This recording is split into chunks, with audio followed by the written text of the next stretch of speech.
Montreal was once home to a show business star who commuted to New York City to host a weeknight network primetime variety show and later fronted a band with members who ended up in the Rock and Roll Hall of Fame. Marianne Bott was born in Detroit in 1934 in a family of 9 kids. She won the Miss New York City beauty pageant in 1951 but was forced to surrender her title after it was revealed that she hadn't lived in the city long enough to qualify. Sandu Scott, as Marianne now called herself, headed to Miami, took singing lessons and joined a chorus line and was linked romantically to Marlon Brando. Sandu Scott did some Broadway and by 1955 had visited Montreal to sing live in nightclubs such as the Bellevue Casino, Hali Hakala, Copacabana, and Downbeat. By this point she was familiar with Montreal nightclub owner Solomon Schnapp, known as Solly Silver, who frequently scouted for acts for his Chez Paree nightclub on Stanley Street, which he purchased in 1954. Scott found herself busy on some ABC TV shows from 1955, but mostly she did her act in clubs like the Chez Paree, where she appeared in 1956 before touring the States and the UK, leading a syndicated gossip columnist to romantically link her with effeminate British actor George Sanders. Sandu Scott instead married Solly Silver in October 1956. Silver had some mob ties but mostly stayed out of trouble, as his Montreal nightclubs included the Chez Paree, Esquire Show Bar, and Peppermint Lounge. Sandu Scott got the call to host Anything Goes in late 1959, an ABC variety show that went up against the popular Jack Parr. She'd reportedly returned from New York City to Montreal on weekends. Meanwhile, Silver's nightclub empire was undergoing some issues as the Chez Paree was ransacked by thugs in 1960. Silver minimized the damages, and mafia boss Frank Catroni, who paid cops to look the other way, was forced to pay only $200 in fines. Sandu Scott's marriage to Solly Silver did not last long.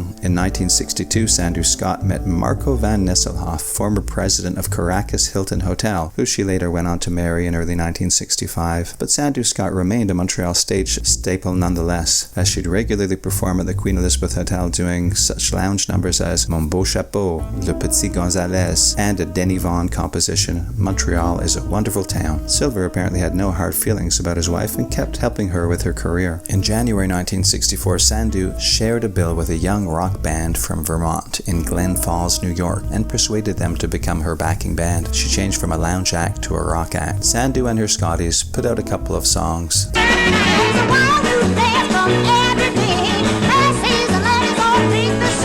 Silver put in a good word to his New York friends and got them on the Ed Sullivan Christmas show of December 20, 1964. The band joined her to perform at the Queen Elizabeth in May 1964 but broke up soon after, as one said that he felt like a dog act. Singer Felix and drummer Dino went on to form the Young Rascals, who had a string of hits that got them inducted into the Rock and Roll Hall of Fame in 1997. By 1967, Sandu Scott was out of show business, living with her husband Van Nesselhoff in Puerto Rico, where they raised horses. "I'm so wrapped up in horses, I don't have time to be a frustrated actress," she said. Sandu Scott died in 1986 at the age of 52. Solly Silver died in October 1999. Neither of them had any kids.